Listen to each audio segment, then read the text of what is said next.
Assalamualaikum warahmatullahi wabarakatuh. Kami dari kelompok Alsil akan mempresentasikan terkait proyek kami, yaitu sistem registrasi dan login dengan menggunakan metode Bikegraph. Adapun anggota kelompok kami yang pertama itu saya sendiri, Ganda Rifki Albas dengan akhiran NIM 064, kemudian ada Danang Adi Wijaya dengan akhiran NIM 044, dan Muhammad Alid Al Rezeki dengan akhiran NIM 122. Lanjut, di proyek kami terdapat dua alur. Yang pertama yaitu register dan login. Nah, di sini alur tersebut akan dijelaskan oleh teman-teman saya. Baik, di sini saya akan menjelaskan registrasi.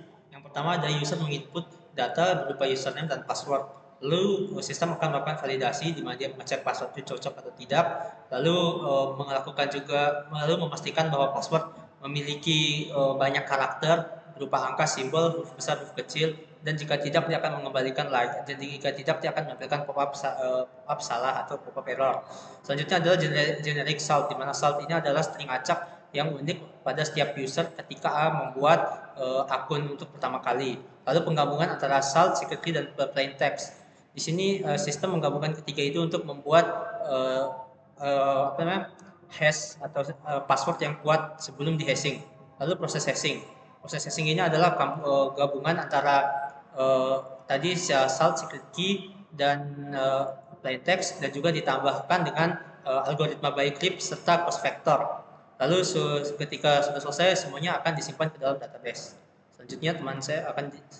Selanjutnya ini adalah algoritma entropi untuk menghitung kekuatan password, di mana di sini ada L atau length dari setiap hurufnya atau passwordnya, lalu ada log 2 dikalikan dengan R, di mana itu total jenis karakter. Jadi di sini bisa menghasilkan tingkatan dari password itu antara lemah, sedang, dan kuat, tergantung dari berapa banyak bit yang dihasilkan berdasarkan rumus ini. Oke, selanjutnya.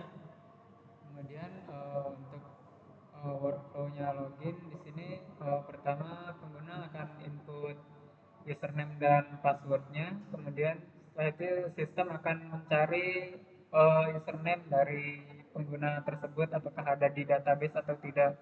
Kalau misalnya tidak ditemukan maka akan dimunculkan pesan error. Kemudian jika ditemukan, sistem akan mengambil data hash password dari pengguna yang login ini. Terus setelah itu akan dicocokkan dengan yang ada di database. Jadi password yang dimasukin ke form oleh user ini akan dicocokkan apakah sesuai dengan hasil hashnya, si hash passwordnya yang diambil dari database. Kemudian kalau misalnya dia cocok, berarti nanti akan masuk ke halaman dashboard. Kalau misalnya gagal, akan munculkan pesan error ke pengguna. Oke, selanjutnya kami akan melakukan demonstrasi terkait sistem yang kami buat. Di sini adalah controller dari pembuatan registrasi dan calculate dan menghitung entropi. Di sini adalah penerapan rumus menggunakan kodenya. Di sini adalah fungsi registrasi, di mana pertama adalah melakukan validasi, lalu kita akan mengecek dengan entropi menggunakan fungsi entropi tadi apakah nilainya lebih besar atau lebih kecil. Selanjutnya di sini adalah penggunaan binx function bawaan untuk menghasilkan generic salt sebanyak 16 byte secara random. Di sini pemanggilan secret key yang di dalam env, lalu ada combine dari password, plain text, salt, dan secret key. Di sini adalah cost factor yang dapat kita ubah antara 16 12 tergantung yang ingin kita tes bagaimana. Lalu kita akan nge-hash semuanya dan memasukkan password Bicrypt. Password Bicrypt ini adalah fungsi bawaan dari pemanggilan dari fungsinya untuk memanggil fungsi Bicrypt. Jadi kalau kita tes dia ini nanti akan menampilkan buaya, di mana buaya itu akan menampilkan algoritma yang dipakai. Lalu di sini adalah nge-create dan menyimpannya dalam database. Lalu setelah itu akan menampilkan registrasi berhasil. Silahkan login. Selanjutnya adalah function login.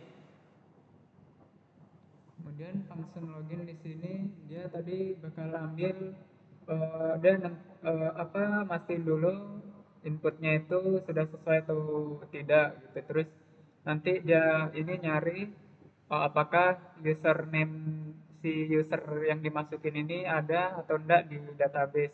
Kalau misalnya tidak ada, maka akan dimunculkan error. Kemudian ya, terus dilanjut ke secret key-nya di sini dia bakal ambil secret key-nya yang di ENV, kemudian sama hasil kombinasi hasil password yang mudah dikombinasikan di database. Terus setelah itu dia mencocokkan dari password yang password si user ini yang ada di database dengan yang dia masukkan di form login. Kalau dia misalnya cocok, berarti dia bakal langsung diarahkan ke halaman dashboard atau dia berhasil login. Kalau misalnya dia enggak, dia beda, berarti dia akan munculkan pesan error.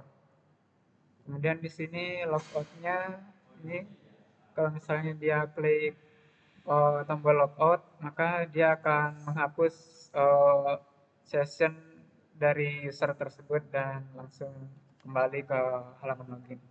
Yang berikut adalah demo dari aplikasinya.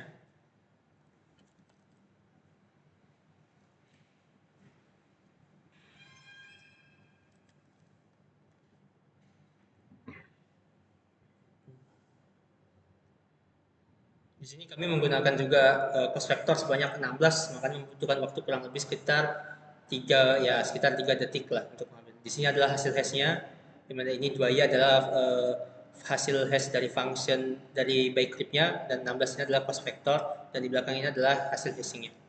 Ini adalah benchmark-nya, dan ini berapa banyak iterasi yang dilakukan. Selanjutnya adalah pengujian menggunakan burp switch oleh teman saya. Pengujian ini dilakukan supaya kita bisa mengetahui apakah web yang kita buat ini bisa mengatasi brute force yang apabila diserang oleh hacker atau gimana seperti itu. Di sini di bagian browser ini ada disediakan apa namanya browser khusus untuk melakukan untuk melakukannya. Nah, di sini kita masukkan apa namanya link webnya kita di situ. Di sini kita masukin. Terus kita anggap aja di sini kita salah masukin password itu 123 gitu. Nah, di sini sebelum itu kita menyalakan interceptnya terlebih dahulu untuk mengetahui aktivitas apa aja yang kita lakukan di aplikasi ini. Nah, lanjut. Mana dia? Belum buka dia. Nah, di sini setelah kita di sini kita coba jalanin dia. Nah, setelah kita jalanin, nah terlihat di sini ada apa aja yang kita lakukan di sini.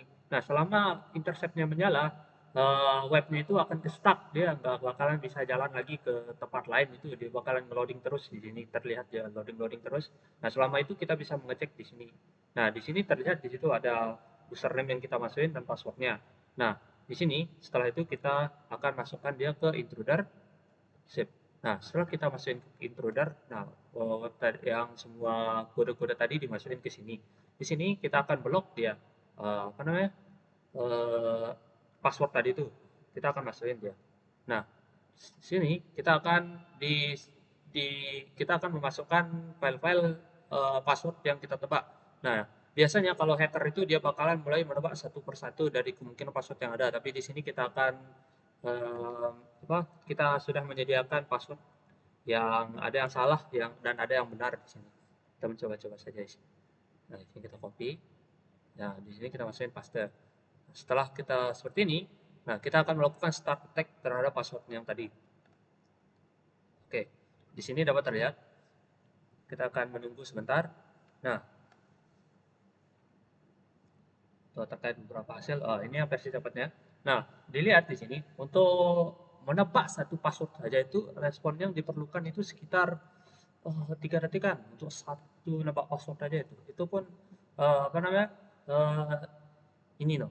Dia nebak ini selama 20 ini, bayangin ini dia selama 20 pertebakan ini dia setiap satu tebakan itu 3 detik gitu. Keduluan ditahu gitu kalau kita lagi nyerang gitu.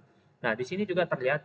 Nah, kalau dia passwordnya salah, di sini ada pemberitahuan di link-nya ini itu 1491. Sedangkan untuk password yang benar yang di bagian angka 21 ini terlihat kalau lengthnya itu berbeda, 1511. Meskipun begitu, walaupun dia benar di sini, responnya juga tetap lama gitu, yaitu 3 detikan di sini responnya itu. Itu makanya bagi misalnya ada hacker yang mencoba ribuan password itu, apalagi itu butuh waktu yang lama untuk menebak password yang benar di situ. Itulah alasan kenapa cocok, ini bagus untuk menangani brute force di sini. Web kita cocok, aman udah untuk brute force, bisa dibilang seperti itu. Mungkin sekian dari presentasi kami. Ya, mungkin sekian dari presentasi kami. Assalamualaikum warahmatullahi wabarakatuh. Oke, walaupun ada cameo Kanda di